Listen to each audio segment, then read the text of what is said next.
Assalamualaikum warahmatullahi wabarakatuh. Perkenalkan kami dari kelompok 1 yang beranggotakan saya Fadila Dalendra dan rekan-rekan saya Afrida Yanti, Rini Kurnia Putri, dan Mutiara. Di sini kami akan menjelaskan materi tentang gerak benda dan makhluk hidup. Baik, saya akan menjelaskan tentang gerak benda dan makhluk hidup. Gerak benda dapat dikatakan bergerak apabila mengalami perubahan posisi dari suatu titik acuan. Benda yang bergerak akan melalui suatu lintasan tertentu. Lintasan dapat berupa lintasan yang lurus, melingkar, atau parabola, ataupun tidak beraturan. Yang pertama, gerak lurus. Dalam gerak lurus dikenal beberapa besaran fisika. Besaran yang sering digunakan adalah perpindahan dan jarak, kecepatan dan laju, percepatan dan waktu. Sebelum kita mempelajari besaran fisika pada gerak lurus, untuk itu perhatikan gambar 1. Coba hitung berapa besar jarak dan perpindahan yang kamu lakukan saat melakukan perjalanan dari rumah ke sekolah dan dari sekolah kembali ke rumah. Setiap kali berangkat dari rumah ke sekolah, kemudian kembali lagi ke rumah, misalnya, jika diukur jarak rumah ke sekolah 2 km, maka jarak tempuh dilakukan setiap hari adalah 4 km. Namun perpindahan yang dilakukan bernilai 0 km. Mengapa demikian? Hal ini dikarenakan perbedaan makna antara jarak dan perpindahan. Jarak merupakan panjang lintasan yang ditempuh, sedangkan perpindahan merupakan jumlah lintasan yang ditempuh dengan memperhitungkan posisi awal dan akhir benda. Atau dengan kata lain, perpindahan merupakan jarak lurus resultan dari posisi awal sampai posisi akhir. Perhatikan gambar 2. Pada gambar tersebut, tampak seorang atlet bergerak lurus beraturan mampu menempuh jarak 30 km dalam waktu 6 sekon. Dengan kata lain, atlet tersebut mampu menempuh jarak 5 meter setiap sekonnya. Kemampuan atlet dalam menempuh jarak tertentu setiap sekonnya disebut sebagai kelajuan, atau secara matematis dapat ditulis kecepatan sama dengan jarak per waktu, atau V sama dengan S per T. Jika kelajuan mengukur jarak tempuh, maka kecepatan mengukur perpindahan, atau delta S dengan delta adalah perubahan atau selisih jarak benda tiap satuan waktu. Jadi V sama dengan delta S per T.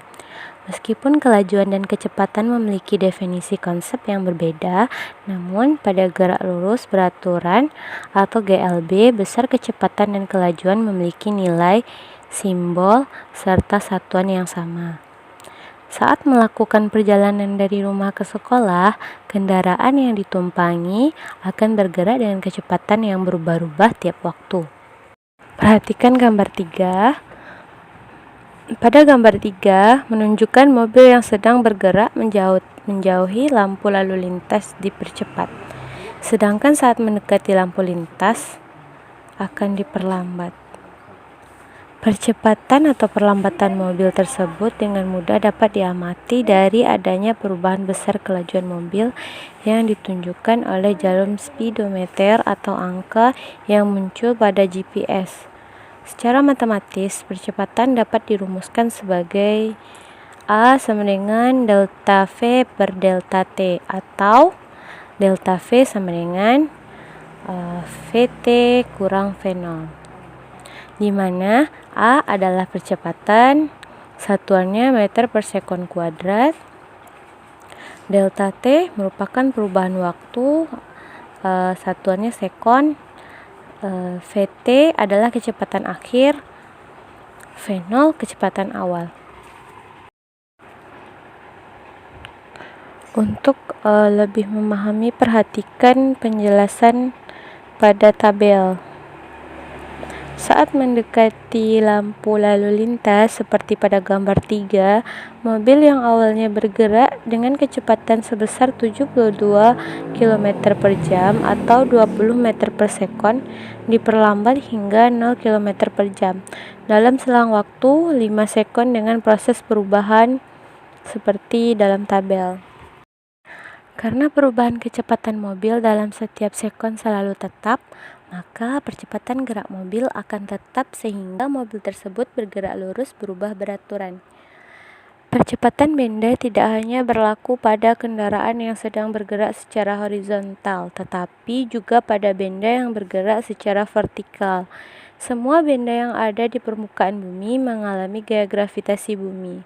Gaya gravitasi yang dimaksud adalah gaya tarik benda dengan bumi seolah benda mengalami percepatan konstan, yaitu sebesar 9,8 meter per sekon kuadrat percepatan gravitasi. Untuk memudahkan dalam perhitungan, percepatan gravitasi dibulatkan menjadi 10 meter per sekon kuadrat.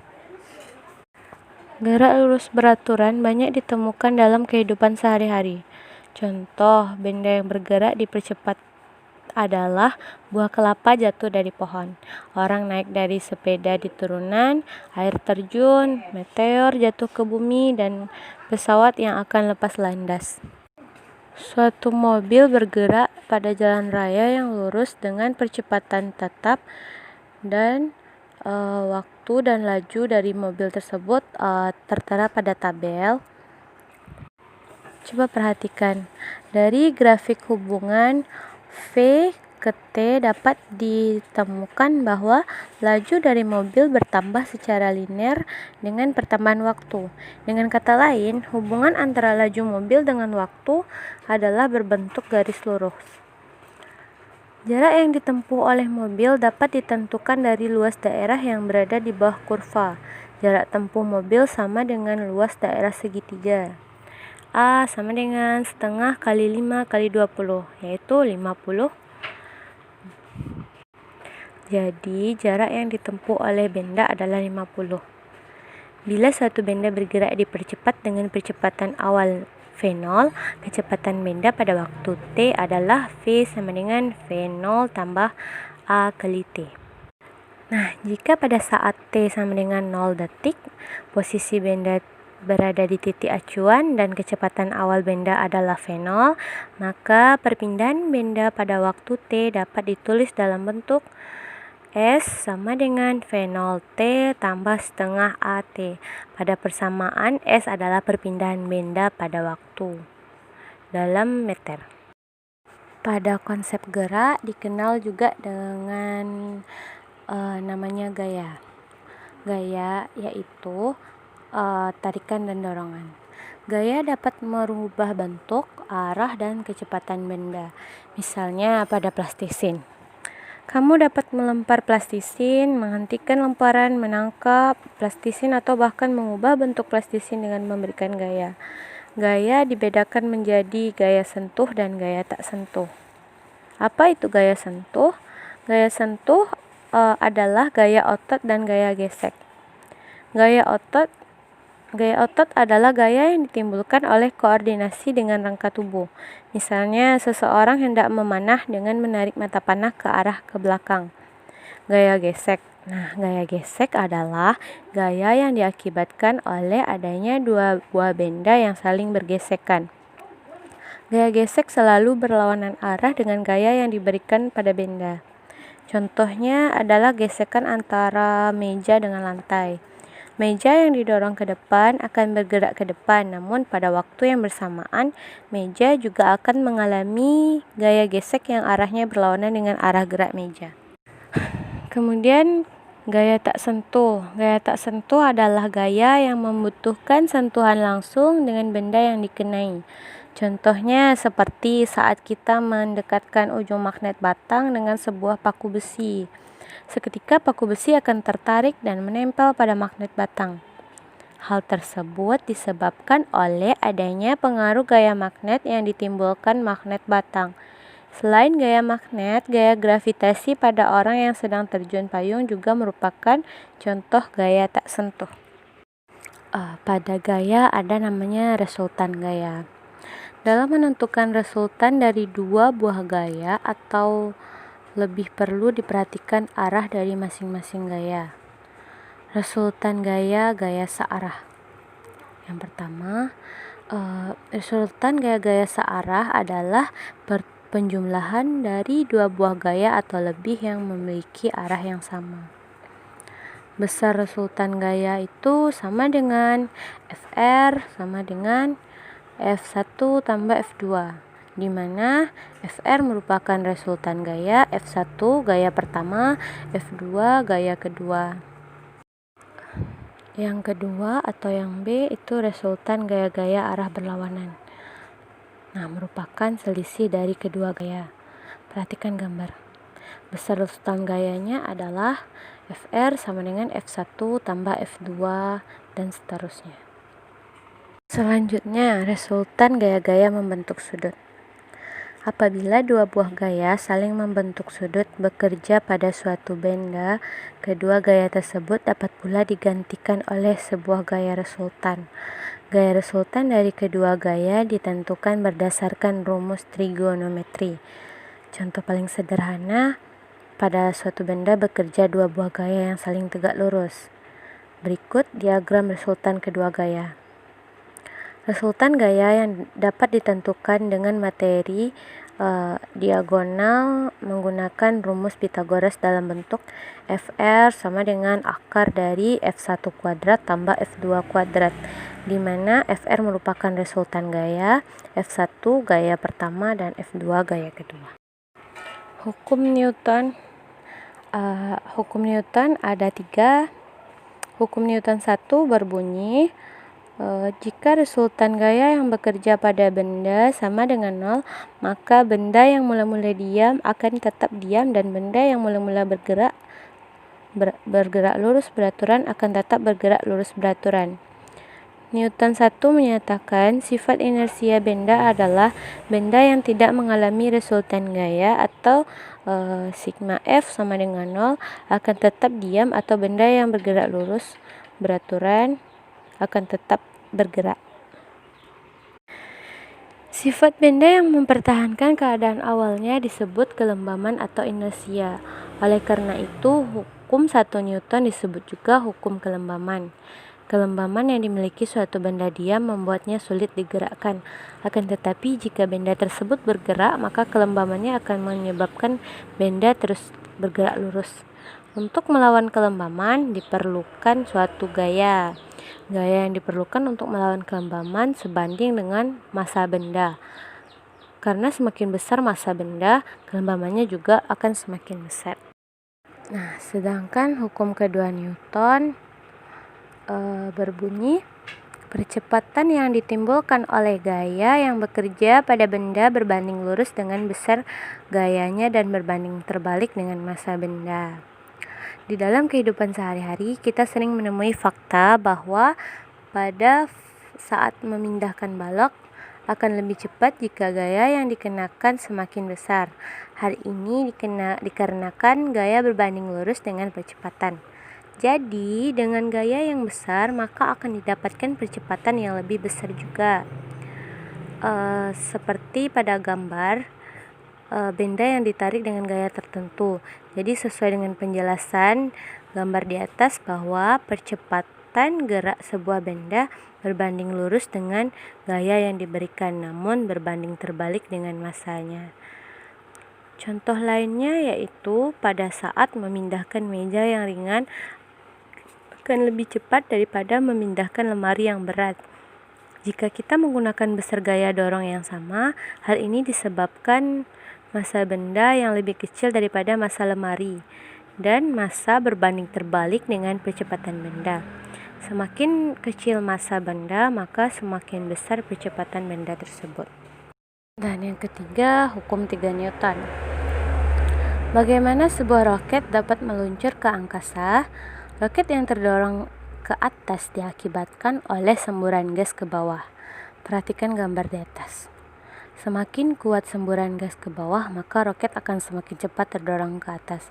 Berdasarkan fakta tersebut, apa yang sebenarnya terjadi pada roket yang sedang diluncurkan? Gaya-gaya apa saja yang dapat mempengaruhi gerak roket tersebut, dan apakah gaya-gaya pada roket saat pertama kali diluncurkan sama seperti gaya-gaya roket saat sudah lepas dari landasnya?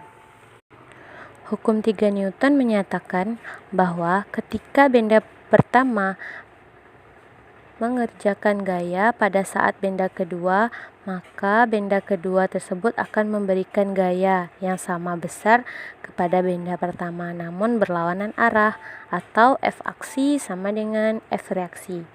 Jadi gaya aksi selalu bekerja pada dua buah benda yang berbeda dengan besar yang sama.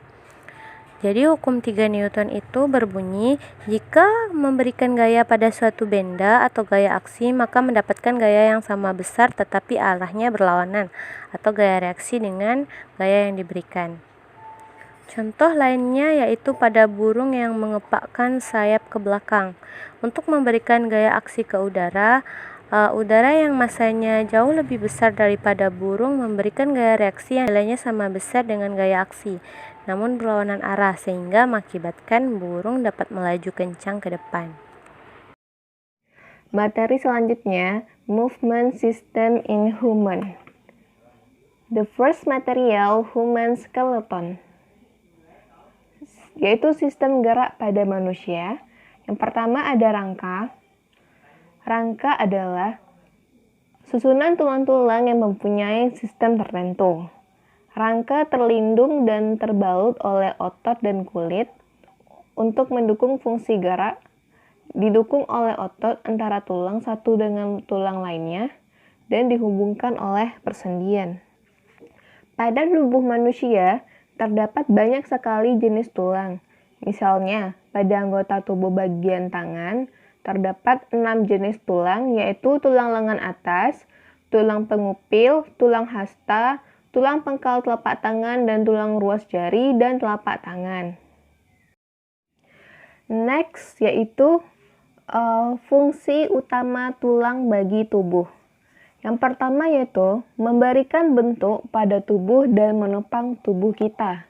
Yang kedua, melindungi organ dalam, misalnya tulang rusuk melindungi jantung dan paru-paru, tulang tengkorak melindungi otak. Yang ketiga, tempat menempelnya otot yang merupakan alat gerak aktif sehingga dapat menggerakkan tulang. Yang keempat, pada jenis tulang tertentu seperti tulang paha, tulang juga berfungsi sebagai tempat pembentukan sel darah. Sel darah dibentuk di bagian sumsum tulang, yaitu tulang lunak yang terdapat di bagian tengah tulang. Struktur tulang. Apabila kita perhatikan, ternyata struktur tulang tidak halus, melainkan terdapat benjolan pada bagian ujungnya, berbentuk bulat, serta terdapat titik-titik kasar pada bagian ujung, dan terdapat lekukan atau tonjolan dan berlubang. Masing-masing bagian tersebut mempunyai fungsi yang berbeda-beda. Lekukan dan tonjolan berfungsi sebagai tempat menempelnya otot. Lubang berfungsi sebagai tempat keluarnya masuknya pembuluh darah dan syaraf. Permukaan tulang ditutupi oleh membran yang menempel dengan kuat. Membran itu disebut dengan peristium. Peristium terdapat pembuluh-pembuluh darah kecil yang berfungsi membawa zat-zat makanan ke dalam tulang. Membran ini juga penting dalam pertumbuhan dan perbaikan tulang. Macam-macam tulang pada sistem rangka. Bentuk dan ukuran tulang-tulang tidak sama. Bentuk tulang manusia dibedakan menjadi 4, yaitu tulang panjang yang terdapat pada tulang lengan, tulang pipih pada tulang dada, tulang pendek pada tulang ruas jari, dan tulang tidak beraturan pada tulang punggung. Selanjutnya yaitu sendi. Sendi adalah tempat bertemunya dua tulang atau lebih.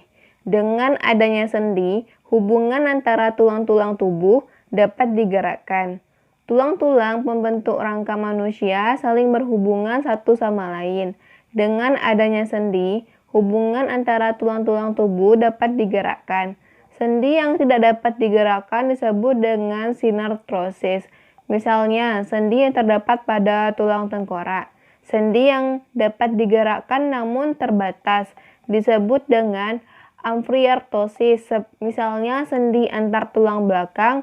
Sendi yang dapat digerakkan dengan bebas disebut dengan diatrosis. Selanjutnya yaitu otot.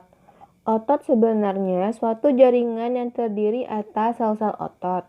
Sel-sel otot bergabung dengan membentuk serabut otot.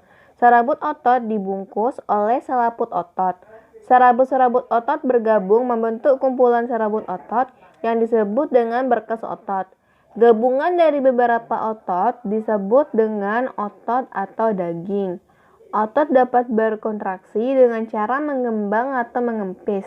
Akibat otot yang dapat menggerakkan rangka, oleh karena itu otot disebut dengan alat gerak aktif. Otot mempunyai 3 karakteristik, yaitu 1.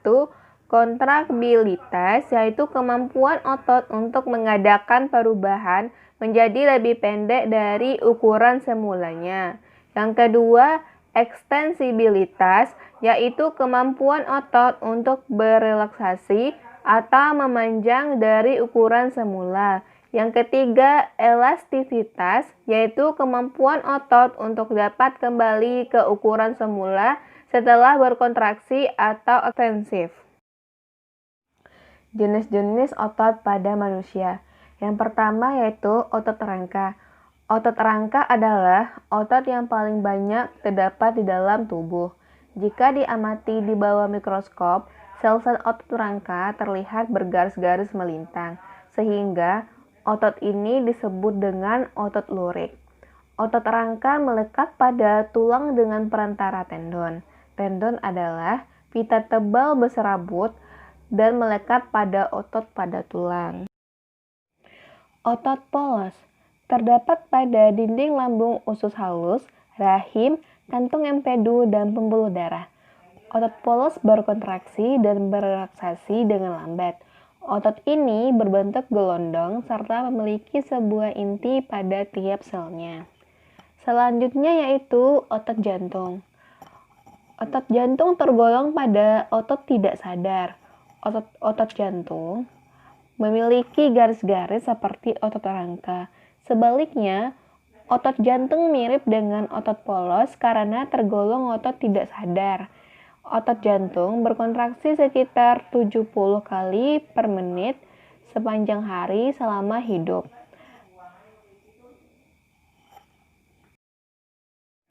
Kelainan pada sistem gerak. Gangguan-gangguan pada tulang dapat disebabkan oleh penyakit, kecelakaan, pengaruh zat makanan, sikap duduk, maupun faktor keturunan.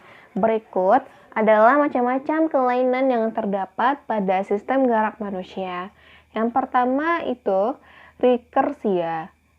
Rickettsia yaitu kekurangan vitamin D yang membantu penyerapan kalsium dan fosfor sehingga proses pengerasan tulang terganggu. Selanjutnya, osteoporosis disebabkan karena kekurangan kalsium. Selanjutnya, fraktura atau patah tulang. Salah satu penyebab terjadinya adalah karena tulang mengalami benturan yang keras, misalnya pada saat kecelakaan atau jatuh dari tempat yang tinggi. Ada 2 jenis fraktura, yaitu fraktura tertutup dan fraktura terbuka. Fraktura tertutup terjadi jika tulang patah, tetapi bagian ujung yang patah tidak menembus kulit. Fraktura terbuka terjadi jika ujung tulang yang patah keluar menembus kulit. Selanjutnya itu artritis, yaitu gangguan pada sendi yang disebabkan oleh kuman gonore dan sifilis. Ada 2 macam artritis, yaitu artritis eksudatif dan artritis zika. Artritis eksudatif adalah rongga sendi terisi getah radang atau nanah sehingga terasa sakit jika digerakkan. Artritis zika adalah berkurangnya minyak sendi sehingga menimbulkan rasa nyeri pada tulang sendi digerakkan. Assalamualaikum warahmatullahi wabarakatuh. My name is Rini Kurnia Putri and I will explain the third material is about movement system in animals. Salah satu sifat makhluk hidup adalah bergerak. Hewan bergerak dengan berbagai macam cara. Salah satunya dengan berjalan, berlari, terbang, berenang, dan merayap. Nah, pada hewan darat, umumnya itu hewan darat menggunakan otot dan rangkanya, yaitu terutama kaki untuk bergerak. Pada hewan air, yang mana ikan itu bergerak menggunakan sirip, dan hewan udara seperti burung bergerak lebih banyak menggunakan sayap. Apart from fish, there are several animals that can float in the air because they take advantage of the principle of surface tension of the air. Surface tension is an event caused by the cohesion force between air molecules, for example, mosquitoes and water. Ternyata pada hewan di darat ada juga hewan yang dapat mengapung di permukaan air dengan memanfaatkan prinsip tegangan permukaan air. Nah, tegangan permukaan air ini merupakan peristiwa yang diakibatkan dengan adanya gaya kohesi antar molekul-molekul air. Contohnya yaitu nyamuk dan anggan-anggan. Dengan memanfaatkan gaya tegangan permukaan ini, hewan tersebut dapat bergerak di permukaan air. B. Movement of animals in the air. Gravity is major problem faced by animals that fly through the air. The bodies of this animal must have a great lift to compensate for the force of gravity because it is impossible to the animal's body to have a density close the density of air. One of the efforts to increase the lift is by using the wings. Nah, gravitasi adalah masalah utama yang dihadapi oleh hewan saat terbang. Nah, tubuh hewan ini harus memiliki daya angkat yang lebih besar untuk mengimbangi gaya gravitasi. Karenanya, tidak mungkin tubuh hewan memiliki massa jenis yang mendekati massa jenis udara. Salah satu upayanya yaitu dengan meningkatkan daya angkat adalah dengan menggunakan sayap pada hewan tersebut.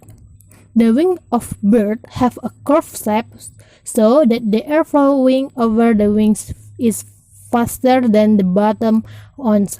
This will provide effective lift and thrust of the bird movement. This is in accordance with Newton's third law. Nah, sayap burung yang tersusun atas kerangka yang kuat dan ringan serta memiliki otot yang kuat. Sayap burung tersebut memiliki bentuk melengkung sehingga udara yang mengalir pada bagian atas sayap lebih cepat daripada bagian bawahnya. Hal ini akan menghasilkan gaya angkat dan gaya dorong yang efektif untuk pergerakan burung. Nah, struktur sayap seperti ini disebut dengan airfoil. Nah, ketika sayap burung dikepakkan, sayap ini akan memberikan gaya aksi terhadap udara di bawah sayap, sehingga udara yang mengalir ke bawah. Sesuai dengan hukum ketiga Newton, ketika benda pertama memberikan gaya aksi pada benda kedua, maka benda kedua akan memberikan gaya reaksi pada benda pertama. Hal ini akan membuat burung dapat terangkat ke atas, dan inilah yang membuat burung bisa terbang ke atas di udara. Nah, hal ini juga yang menjadi prinsip dasar pada pembuatan sayap pesawat. C. Animal movement on land. Animals that live on land have a strong muscle and bones. This is necessary to overcome inertia and to store spring energy to carry out various activities. Nah, for example, when a person walks on the floor then exerts the same and opposite reserve force on the person. In the same way, a bird that is flying forward exerts a force in the air by flapping its wings back so that the air pushes the bird wings forward. C. Pergerakan hewan di darat. Nah, hewan yang hidup di darat memiliki otot dan tulang yang kuat. Hal ini diperlukan untuk mengatasi kelembaman atau kecenderungan tubuh untuk diam dan untuk menyimpan energi untuk melakukan aktivitas. Contohnya, ketika seseorang berjalan di lantai, yaitu dengan menginjakkan kaki di lantai. Lantai ini kemudian akan memberikan gaya balik yang sama dan berlawanan arah kepada orang tersebut. Dan gaya inilah yang dapat menggerakkan orang tersebut ke depan. Nah, dengan cara yang sama, hal ini berlaku pula pada seekor burung yang sedang terbang. Nah, burung terbang ke depan memberikan gaya udara dengan cara mengepakkan sayapnya ke belakang. Tetapi udara tersebut akan mendorong balik sayap burung itu ke depan. Another example is the deer, which has a slimmer length so that the gears can start high elasticity. This causes the gears to jump into the air and glide through the air while running. Air friction that is much less than friction on the ground allows the deer to run at higher speed than the horse. Nah, contoh lainnya yaitu seekor kijang yang memiliki kaki yang contoh lainnya yaitu kijang, yang mana kijang ini memiliki kaki yang ramping. Hal ini akan menguntungkan bagi kijang saat berlari. Nah, kijang yang lebih banyak melompat ke udara dan meluncur di udara, gaya gesek udara tersebut akan jauh lebih kecil daripada gaya gesek permukaan tanah yang membuat kijang dapat berlari dengan kecepatannya lebih tinggi daripada kuda. The system of motion in plants. Sistem gerak pada tumbuhan. Berdasarkan asal datangnya rangsangan, gerakan pada tumbuhan dibedakan menjadi 3, yaitu gerakan endonom, gerakan higroskopis, dan gerakan esionom. Number 1, gerakan endonom atau endonomic motion. Jadi seperti yang kita lihat pada gambar, jika kita mengamati gambar daun tumbuhan Hydrilla verticillata, kita akan melihat struktur seperti dinding tembok yang di dalamnya terdapat butiran bulat berwarna hijau. Struktur seperti tembok tersebut merupakan sel daun. Nah, di dalam sel daun tersebut terdapat cairan yang disebut sitoplasma. Dalam sitoplasma terdapat butiran bulat berwarna hijau yang disebut kloroplas. Nah, jika kita mengamati kloroplas tersebut secara cermat, kita akan melihat kloroplas tersebut bergerak berkeliling atau berotasi di dalam sel yang disebut gerak siklosis. Nah, pergerakan tersebut sebenarnya akibat dari pergerakan atau aliran sitoplasma dalam sel. Gerakan ini terjadi secara spontan dan berasal dari dalam sel tumbuhan tersebut. Gerakan yang terjadi akibat rangsangan yang berasal dari dalam sel atau tumbuh-tumbuhan disebut dengan gerak endonom. Nomor 2, hygroscopic motion atau gerakan higroskopis. Nah, seperti yang kita lihat pada gambar, ketika buah polong sudah tua, terjadi perubahan kadar air di dalam sel secara tidak merata. Akibat terjadi pengerutan bagian buah yang tidak merata, pengerutan ini membuat buah polong menjadi terbuka. Membukanya buah polong tersebut merupakan salah satu contoh gerak higroskopis.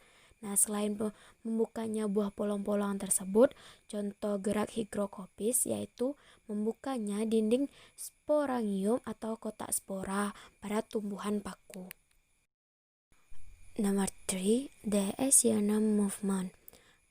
Esionom motion is plant motion caused by stimulation from outside the plant body or the surrounding environment, based on the response of the motion carried out by plants.